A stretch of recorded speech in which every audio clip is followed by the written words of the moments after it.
kabutcher. Hindi mo naman tayo dito ng beef shoulder. Ano rin nyo yung paano kayo magdibon dito sa aming butcher shop. Simple lang mga kabutcher. Hindi tayo nagmamadali, hindi tayo nagpapadali. Basta tingnan nyo lang kung paano yung style namin dito sa shop namin.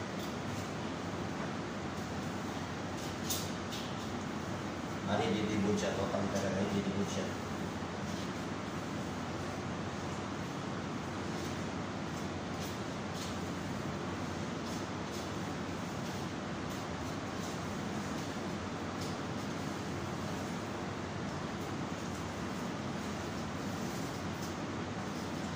Mga nagdidibong kasi masyado ng papasikat pa pabilisan dito sa amin. Walang ganun kasi ingat din tayo mga kabutcher, meron na, diba?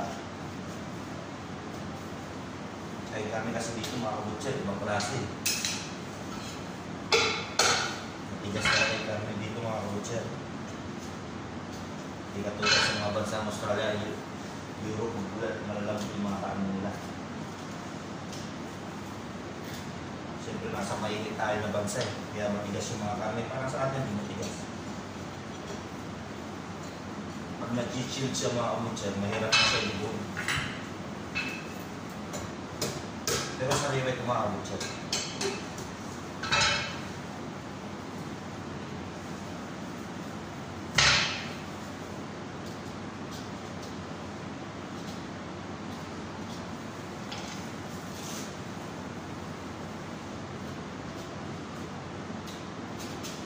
Kahit di siya hindi malalaki mga baka dito, maliit lang mga kabutcher.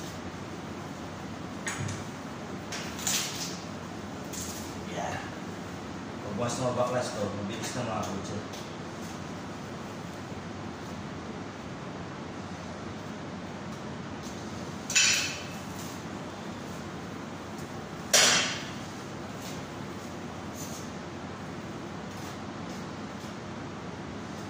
Parang pala. Yan, kita nyo parang pala siya mga kabutcher.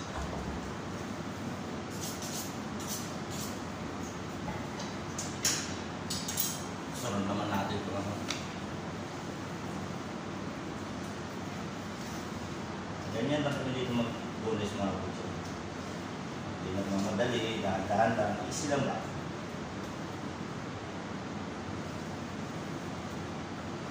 Nakikita yung mga nagbibidyo na pang mabilisan. Ewan ko, depende sa baka kayo kumpanya nila. Yung may pabilisan talaga sila. Yung baka nagpapano lang. Kaya huwag niyong gayahin yung mga kabutcher. Kasi mahirap na eh. So kung gano'n talaga yung mamadali eh. Gano'n talaga yung nasistima ata sa mga kabutcher.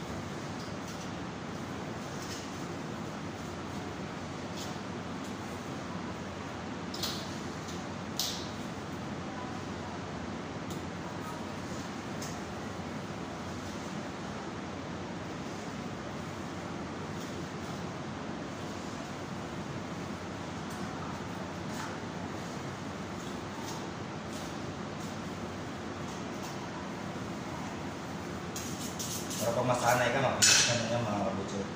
Ako kasi hindi naman talaga ako tayo nagdidibon. Kasi hindi ako sinterest kasama dito eh. Tsaka hindi malakas yung baka sa amin dito mga kabutcher. Kambing talaga dito yung malakas. Kaya nakita nyo, mas marami akong video kaysa sa pagdidibon. Kaya yung Pakistani, trabaho niya talaga ito. Mas marami akong video sa mga tupa mga kabutcher, tsaka kambing. Pero basic lang yung sinasabi ko sa inyo. Yun lang yun. Yan. Tanggalin lang yan mga kabutcher. Solve natin itong malagang.